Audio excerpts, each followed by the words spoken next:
Chefs at home. We're back in studio with yet another founder, yet another pioneer. If we're talking swank, if we're talking kotin, and if we're talking revolution within fashion, you're speaking about Nonhlanhla Ndlovu. Ma'am, hi. Hi. How are you? I'm good, thanks. How are you? I'm good. Please let the people know what your business is, who you are. Short bio nyana. Something like a something nyana. Okay. My name is Nonhlanhla. I'm the founder of Crotchet Couture, SIC.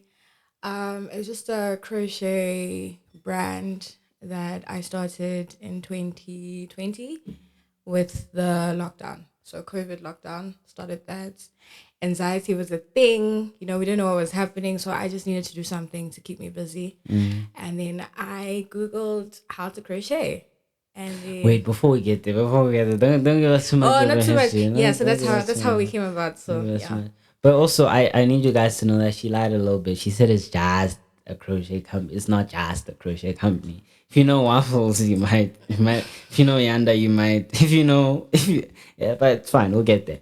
I want to know you a little bit, right? Okay. Take me back to where you grew up, bro. Like, where did it all begin? Began. Where did I grow up? Yeah. Where did you grow up? Okay. Nonhlanhla, I'm 23, turning 24 in a few days. Happy pre-birthday. Thank you. So Nonhlanhla was born in Johannesburg, South Africa, and then at a young tender age, my parents relocated to the UK. So then I moved to the UK for a couple of years, and then we moved back to South Africa. And then I studied in Cape Town. I did nature conservation. Oh, okay. Yeah, I Okay. studied nature conservation. So this is before COVID, right? So studied nature Conservation. conservation. Sorry, guys. And then lockdown happened, and basically with like my passion and liking like nature and stuff and all things sustainable, all things environmental and all of that, when I started to crochet, I started to do like background research and Yeah. just started to like make Overlay. sense. But Yeah. when you speak about tender age, what are we talking about in terms of range? Like, how old are you when you're in the UK? Like a baby. Baby. Yeah. So you don't have any memories from your time in the UK. No, I do. What do you remember? Like, what's your fondest memory? School. Yeah. School. I went to different schools, man. I have good memories because like some of my family still that side, Oh. so it's not like I'm just cut off completely. Yeah. But yeah, and I have a lot of friends as well. Oh, still that side. international. You She's know. international. Something like that. Don't kill me. How good is your best British accent? I don't have one anymore. It's chai, guys. Aye. It's so chai. Like, I'm so tired of people who like visit abroad and come back with the most heaviest accent. That thing fades. Really? It does. But you had one. Yes, I had one. I got bullied. If I we got Zama. bullied. If we Zama. Aye. If you in the archives, it's like riding a bike, you never forget. I have nothing. I can't. You can't. Okay, sharp. And then what was school like for you, bro? Let's not even go to uni, bro. I wanna understand, like, because I think a lot of people, especially entrepreneurs, the journey starts long before the final business that we see. Right? Yeah. You start with a lot of other things. So what's your first encounter with business? Whether you're selling stock suites, whether you are scamming people. Oh wait. No, my first it was just the crochet thing. Yeah? Yeah. So when did you discover that you might like the idea of business? Forget starting a business. When did I? I think it was varsity for sure. So I've already learned how to crochet. I'm still learning. And now my friends are like, putting pressure on me to make bikinis because that's what I started with. That's what I could do. That's what YouTube taught me. Okay. So then from there, they're like, oh, Chom, I need this in this color. Please, can you make this? And then it was like, okay, let me see. Because there wasn't a lot of crocheters in the country. 2020, 2021. There wasn't a lot. So there wasn't much competition. In comparison to now. Yeah, now it's a real thing. Yes. Tricky. But you're the founder, you're the pioneer. Ish, man. They found you. Ish. They found you. They came on time. What you say? Hi, guys. But I want to know also like the bikini thing, right? Yeah. Does like how does a crochet, isn't it like transparent? What?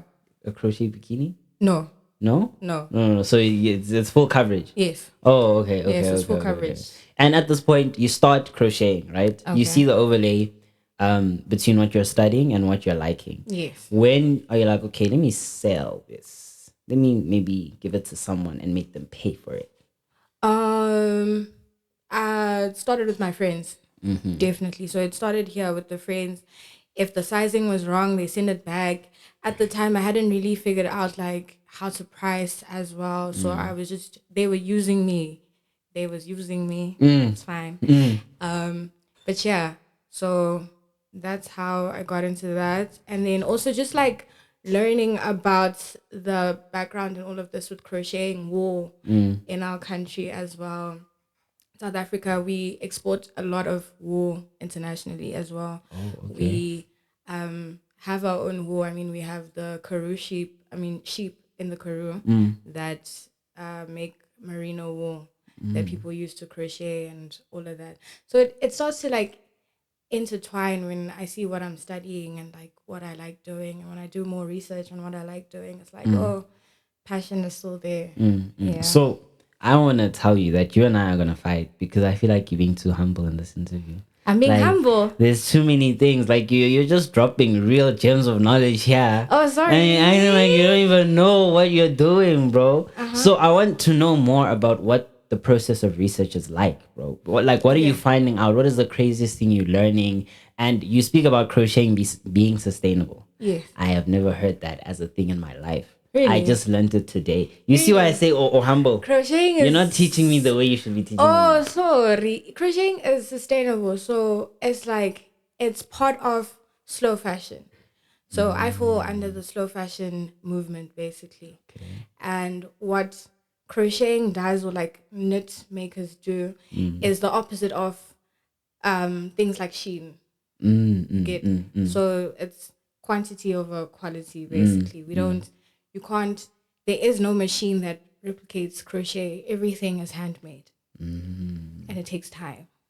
So that's when it becomes sustainable. Yeah. And the wool also, depending on like your price bracket, wool can be very expensive. You can get cheap wool, but like depending on, where you're getting it from, and And what kind of things would impact like the cost of wool? Like how would when people are wearing, like when you're wearing an expensive top, you feel it, man. It's heavy, man. So how do I know? Okay, this is good wool. Now I'm speaking as a consumer, right? Wool differs. You get different types. You get like cotton. You get like acrylic. And then you get different types of wool. And there's even like merino wool. We have our merino sheep, like I said. So the more sustainable it is, acrylic is more, I don't want to say like it's not natural. Slightly artificial. Yes. Yeah. So the more natural you go, the more sustainable you go, the more expensive the wool becomes. Oh. Yes. And then what does that look like from a longevity perspective? Like if it's expensive, is it lasting longer? Yes. But then you also need to like really do your research on what wool works with what item. You can't make bikinis with specific types of wool because water. That's what I was thinking. Problems. Babies as well. Some babies and people, there's like some people have allergic reactions to different types of wool. So you really need to like figure out what works for what you're doing. Yeah. And like cheap is not always the best route. Don't go for like cheap wool because there's a lot of research that you need to do. A lot of trial and error. Yeah. Yeah, a Yeah. lot of And trial and error. you did most of the trial, you did most of the error, right? Yeah. What would you recommend as a starting point? I want to cut down on half the trial and error you did. I want to start my crochet company tomorrow. What's the Okay. first thing I should do?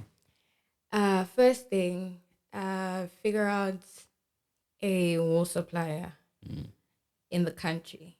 There's not a lot of spots. I personally will not expose my You don't have spots to. You don't have to. because the girl has no one helped me. No one helped me get to where I'm at. No one connected me with anyone. It's just been a whole bunch of researching, phone calls, making mistakes, paying. So yeah, I think just like the first step would definitely be to look into where you get your wool and the type of wool. And then from there you can look into what you're trying to make also. Yeah. So you speak about mistakes, bro. And the thing with businesses, it's not a life mistake. You don't necessarily just learn from it. You also pay for it. So what is your most expensive mistake been to date? Most expensive, Like you're gonna vomit when you think about how much you spent and how little it returned. ish. I think definitely. Man, I want to make two examples. Go for it. Go for it. Okay. Like bulk orders. I think like when someone is trying to start their own brand and like maybe use me, for example, and that person doesn't understand what crocheting is. You just see it and want it. You don't understand that maybe it doesn't stretch the way you would have thought. Those type of things. Then we go through this whole long ass process and then it just fails at the end. You've not only wasted my time, you probably wasted my money as well. Like I hate those things. Like I try to avoid them now. And another costly mistake, I think collaborations. Yeah. I'm done. You don't say that. Yeah, collaborations say are that. costly. Oh, Don't say that. I've done my bit with collaborations. What type of cost do you incur through a collab, bro? I mean, firstly, everyone tries to get a collab, everyone's like, I'm trying to, expose your brand to like my markets and whatever. I like, okay, cool, shut up, leave me alone. Just be real. You don't need that. I don't need all that. It's okay. Sharp. And then you want me to take my time. Crocheting takes time, guys. One piece can take, I think the longest thing to crochet to date probably took like 3 weeks. Just one item. Just one item. Now I must put aside my time for a collaboration and put effort into something that I don't even have guarantee is going to give me a return. Just because you're telling me you're going to show it to your Instagram followers and like, no. Yeah. So you down with collabs? Man, the only collab I'd do would be like a Beyonce. Give me someone big. But what? Okay, let's define collab, right? Because I'm thinking immediately when I thought collab, I wasn't really thinking influencers. Because I feel like those are... Hey. Okay. I was thinking more, maybe it's like, I know you know Senna, right? So he comes as Pedral and he's like, let's drop a line. Both of us that's together. Different. Yes, that's different. Okay. As a I've done that before. And how did that go? That went well. Okay, so the ones that now I've we're done, cooking. Yeah, the ones that I've done, like if it's like brand for brand coming together, like, hi, let's do this and I do this. And then, because now you're exposing your market to crocheting. And I'm also exposing my people to whatever your brand is offering as well. So yeah, those, I like those. Okay. Because now I'm exposed to your people, you're exposed to, this different sector. Yeah. And we both have skin in the game, so to speak. Exactly. Yeah, we're both incurring costs. Okay. I'm with you. So we're now done with bikinis. Yes. What's step 2? Are we now saying shorts? Also, where are we? Are we in Cape Town still, bro? We're in Cape Town. Okay. We're in Cape Town. 2nd year. All right. Hey, so you are early. Early bird catches the worm. Yeah. First year, 2nd year. All right. Sharp. Bikinis, I'm getting bored. Now I'm getting bored. I'm going onto YouTube. I'm like, okay, what's the next? I'm on Pinterest. bikinis, I start doing beach cover-ups. I'm into beach cover-ups, but I'm still keeping it for girls only and at the beach. So that was like my interest. Niche like, market, you know, yeah. eh, Yeah, you were a pretty girl in Cape you know, Town. no waste and shit. Yeah, So I'm environmentally tryna- friendly body. Exactly. Clock. So I'm trying to, push the brand also and like just push myself into like modeling too. So but I'm shy, so I didn't really pursue that. But yeah. Okay, yeah. So yeah, we get into that, and then I start making tops. Tops, and someone hits me like, "Hey, do you think you can do a bucket hat?" I'm like, you know what? Let's try. YouTube. We fail. We fail. Yeah, we get it right. And yeah, so that's just how I started to progress. So from bucket hats, and someone's like, "You think we can make these pants?" I'm like, "Okay." Get into pants. Then I start to be like, you know what? The guys also need something too. So with the guys, I think what started to happen is I started to see a demand with festivals. Now the guys are coming through with the shirts. Yeah. So now I'm like, okay, shirts. I need to learn how to make a shirt. And then just progress. But you're making bikinis, you're making, the cover-ups, you're making bucket hat shirt. One man. In the beginning, yes. So how long is the beginning, would you say? A year, 2 years? I'd say 2 years, like 2 years. Yeah. Yeah, close to 2 years. Okay, so then you finish your second year. You're now making shirts for the boys. Everyone's got good thing there by Crochet Couture, right? It's third year. What happens next? What's so the now shift? I need to expand, get a team. Now, mind you, my third year was practical. Hey. So remember, I'm a nature girly. Hey. And then I got placed at a nature reserve very far away from society, in the bush with the baboons. So that was really like a tester year for me because I was pushing business at work while in the bush. It was tough. There's no network. I had to expand, get like more hands-on girlies, people that are in Joburg as well, others in Cape Town. So yeah, I had to be more hands-on like that because I had to finish what I came here to study also. So that was a bit tough. I won't lie. Got in trouble at work also because I'm crocheting. I'm at Span. I'm using the computers to book deliveries because there's no network. I'm in the bush. Yeah, it was crazy. Yeah.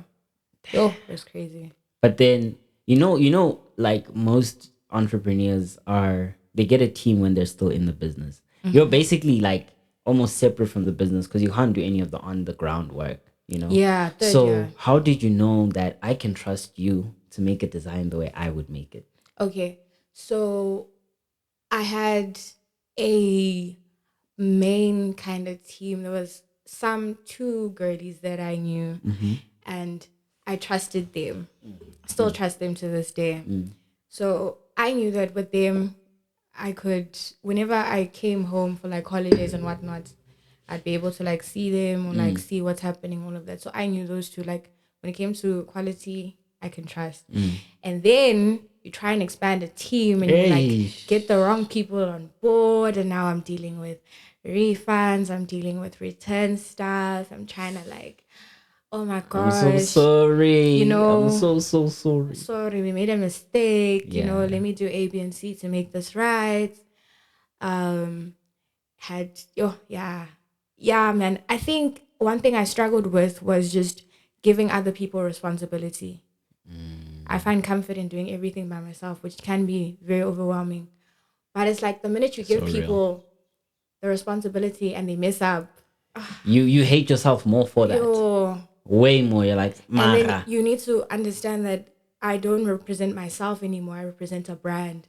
So now, it's tough, but we learn. Yeah. And how did that change? Because almost every entrepreneur we've had here, bro, is like, I brought this person, they messed it up, and I had to like change my vetting process. Yeah. I've had to let people go. I've had to. Some people left because of the pressure. Crocheting is it can get to you. Like it can really get to you. Like you're working long hours. Yeah.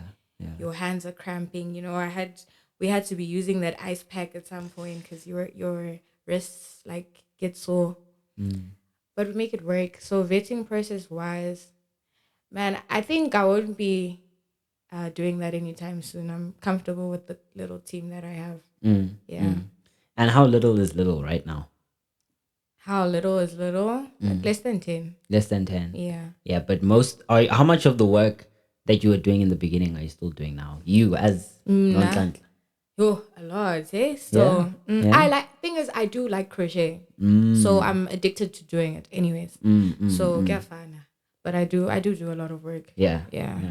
I think that's super cool, bro. And then when did it start to pick up for you? Like you're like, okay. no, you want this? You want that too? Okay, let's do this. All right, so this is what's happening. The year is 2023.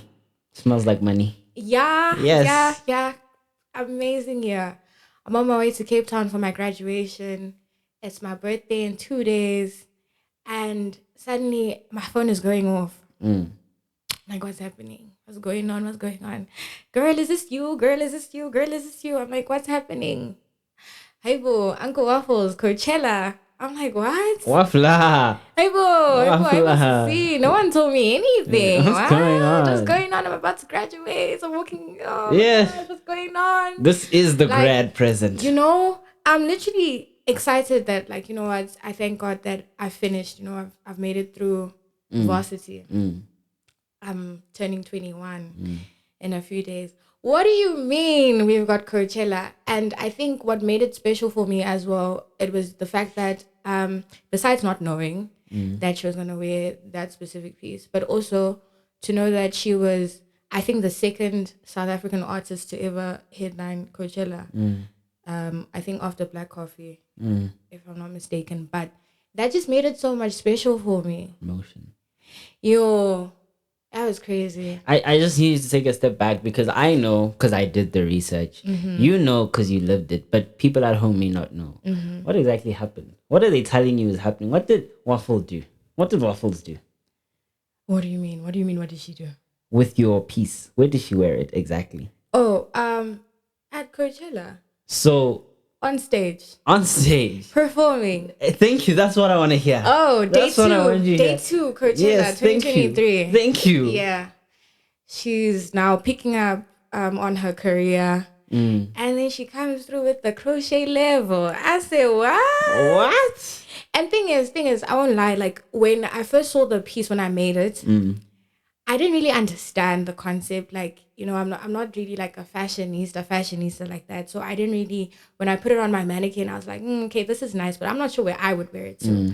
And then she wore it and I immediately got the concept. I'm like, okay, you know what? She's 10 steps ahead. I like that. And then after that, I think everything changed in the game with regards to crocheting. Crocheting took it just went crazy.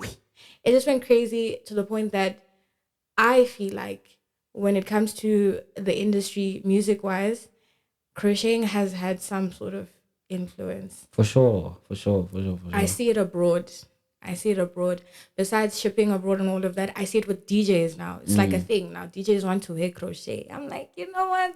It's okay. I'll switch you. You know what? That's the Cotina rock. Hey, yeah, I've seen it. And then you start to see that, oh, damn, it's crazy when people start to like copy, you know?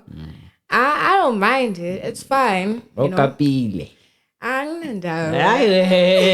Too much motion, too much sauce. Because at the end of the day, when people ask, oh, did you do that as well? Then I know that, oh, your first thought was me. So that's fine. That's all I need. Yeah. No, bro. That's so cool. And that's really exciting. Like, big ups, by the way. This is me, the team, giving you the flowers. And I think you live in so much success, as it were, that you forget to celebrate that, you know, this is an answered prayer, you know.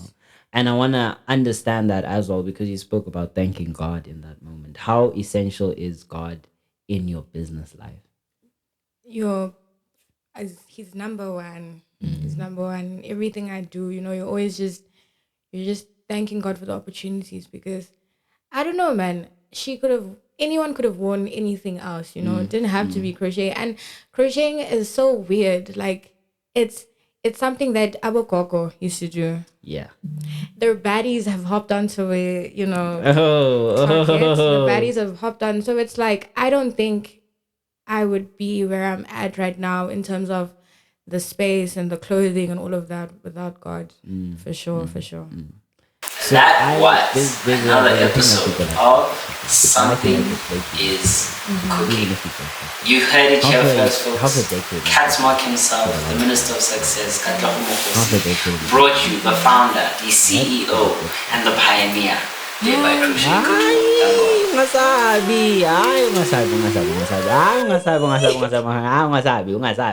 Ungasabi. We want to invest. Wait, guys, wait. We don't play here. Wait. I think the signs will be there. The signs will be there. Like, we're looking into I don't know if I'm supposed to now. I think you are. I think you are supposed to. Whatever you think you're not supposed to do it. Yeah. Things are happening in the back. Like, I'm trying to come together and get this cafe type thing. Be one of the first in South Africa to have this yarn cafe where people can come and like crochet and do all things sustainable, you know, push all of that. So man, once you start to see big things like that. Yeah. So I'm saying half a business in decade. Half a decade in business. Can I expect to see half a bar? Can I expect to see more than a bar? You can be shy. You can blush. Wani? Sikhona. Bona dipori ka di 3 mo studio. Bona ba kwatile jwang. Ba rough. We're making a progress. Do you work for the ANC, ma'am? No. The answers are so political. Nah. The answers are so political. We're moving. You know the smile of a millionaire, you can just see it. And I think I've seen it in the studio. I've seen it before. Yeah, you're probably our third millionaire now. Wait. Are you denying? I call it into existence. I want it. I know Crochet Couture has seen those numbers. And I asked for numbers not because we want your bag, but just because we want people to understand what business looks like, you know, and what you can actually realistically expect to make in terms of that industry that you're accessing. But more than that, how much of what the revenue that you're netting, bless you, how much of your net revenue is actually like profit, you know, because some businesses are so high in cost that it's like, maybe don't do this, you know. I hear you. Yeah. Just to add on to that, I think when it comes to crocheting in South Africa specifically, one thing I have observed is that people don't really understand slow fashion and like crocheting as per se. So if you look at the cost or like of pieces abroad, one piece I know of crocheters that sell their pieces for like 12,000, 15,000, 10,000. Because it takes time. They understand the value. Yes. Yeah. Whereas in South Africa, we are. Yeah, woody. Yeah, 10,000. Yeah, like now we are they wanna moving. Negotiate. Yeah, but like we're getting into understanding. Like we're really pushing into understanding it. So when it comes to pricing, like with businesses and stuff, like I'd still say that it can go higher. It can go higher. It can, and it should soon. Yeah. What's your most expensive piece right now? Most expensive piece that I've probably done, probably like 3. 3. Okay. So it can go higher. If you're to benchmark it against international standards, how much would you sell it for? That 3K. Yeah.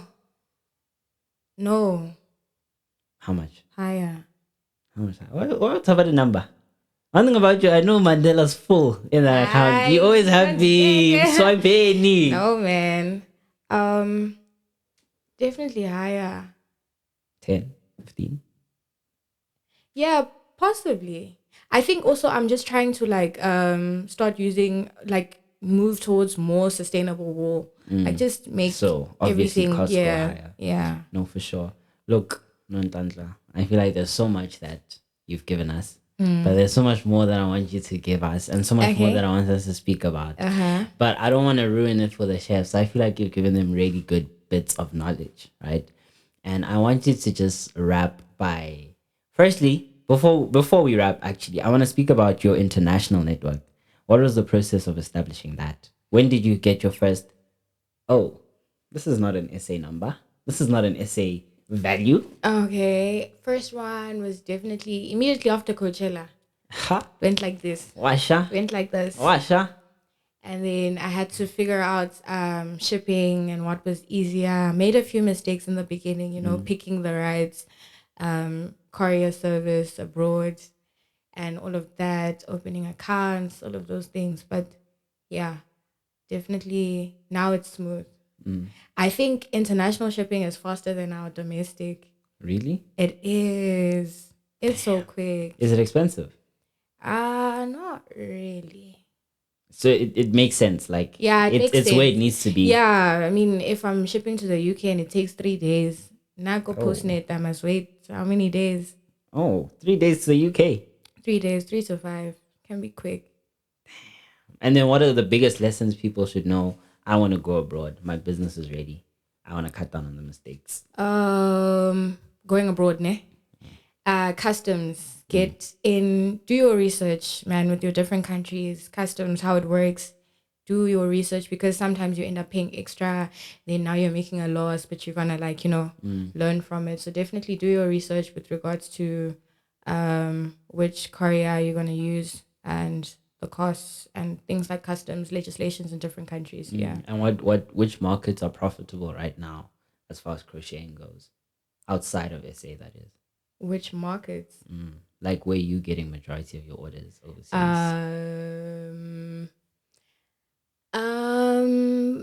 Country-wise? Whatever. You can get as specific or as broad as you want to be. I think Europe for sure.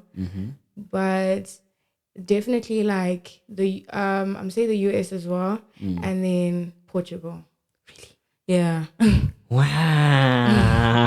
Hey, I love dealing with the rich.